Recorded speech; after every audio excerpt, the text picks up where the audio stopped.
We knew that we weren't buying top of the range trampoline to begin with. It was a budget trampoline, I guess, from a big box store, but expected more than an immediate breakdown, and then 6 months later it's completely useless with the net all torn up. The net we've replaced on it once already.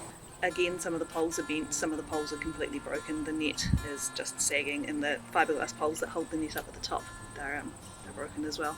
So it hasn't done too well for itself. And as you can see, the net part, the poles come out about yay much above the mats itself, so without the net and the poles you can't just take that away and use the flat trampoline, which would have been our backup. Would be like, right, now there's no net on the trampoline, that's fine, but there's these metal bits that the net poles go into, so without the net and the poles it's not safe at all to be used. So the expectations, they weren't grand. We're not going to have this to hand down to the grandchildren or anything, but I certainly thought we'd get a couple of years out of it. We've got 3 boys that are outside all the time, they're really active, they've always got friends over, but 6 months was marginal, to say the least. Our thought process was that it's a false economy to buy one trampoline for $500 every year for the next however many years the kids are into trampolines. The baby's only 2, so we could be buying trampolines for the next decade.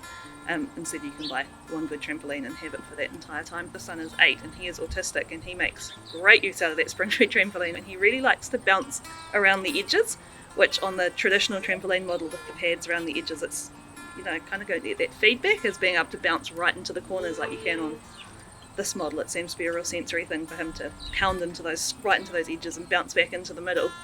It's quite an easy social activity for him to do that doesn't really require too much, I guess, complex social skills that he might be behind in compared to his peers. You can sort of just bounce and jump and interact, and there's not a heap of pressure on him to understand the rules or the conversations or the other things that he finds more difficult than others. It's just a fun time that he can have.